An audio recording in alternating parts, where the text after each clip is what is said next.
మనోడేనా మనోడేనా అనకుండా మన మీద తీసిన ఈ సినిమా కోసం మనమంత బాధ్యత వహిస్తామని ఒక కంకణం కట్టుకుంటే దీనికి గొప్ప దారి దొరుకుతుందని నేను మనసా వాచాకర్మని నమ్ముతున్నాను. ఎందుకంటే వీళ్ళు ఉద్యోగాల కోసం యూనివర్సిటీ మెట్లు ఎక్కుతారు, కొందరు ఉపాధి ఊపిరి జలుపుకోవడానికి పట్టెడు హాస్టళ్లలో పిడికెడు మెతుకులు దొరుకుతాయని కూడా యూనివర్సిటీకి వచ్చి హాస్టళ్లలో ఉన్న పిల్లగాళ్ళను చూస్తే వీళ్ళేదో అవసరానికి వస్తారు. నేను అదే నేల మీద అదే యూనివర్సిటీలో ఒక 30 సంవత్సరాలు నేను తపోభూమిగా అదే యూనివర్సిటీలో బతుకుతాను. నేను తెల్లారలేసాకనే నా జీవనం.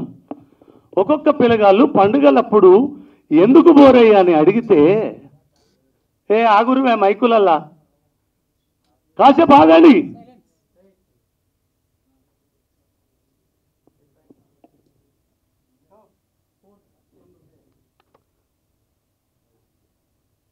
ఆ రీతిగా ఇక్కడ ఒక తమాషా, ఒక్క సమస్య ఉండదన్నా. నేను యూనివర్సిటీలోకి చూస్తున్నప్పుడు భయానకమైన యూనివర్సిటీలలో విద్యార్థులు పడుతున్న నరకం ఎలా ఉంటుందంటే, ఎందుకు పోలేదురా అయ్యా అంటే ఏ ముఖం పెట్టుకొని పండుగలకు పొమ్మంటారు మమ్మల. చుట్టూ వారి ఇళ్ళు ఉద్యోగం వచ్చిందా ఉద్యోగం వచ్చిందా ఉద్యోగం వచ్చిందా అని ఊపిరి కలపకుండా చేస్తారట. వాళ్ళకు జవాబు చెప్పలేని తల్లిదండ్రులు ముఖం చాటేసుకుంటారట.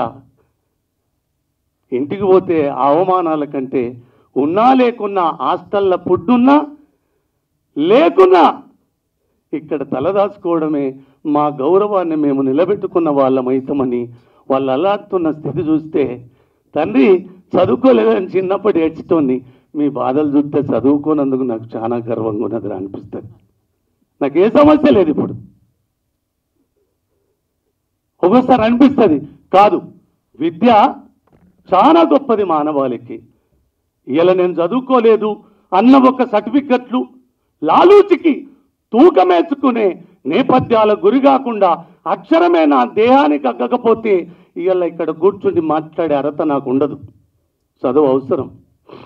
ఆ చదువుకు ఆకాశం ఎత్తు కీర్తి అమాంతము వెండి తెర రెక్కలను చేసుకొని ప్రపంచమంతా ఒక క్షణకాలములో ప్రదర్శించే శక్తి ఈ సినిమా మీడియాకున్నది.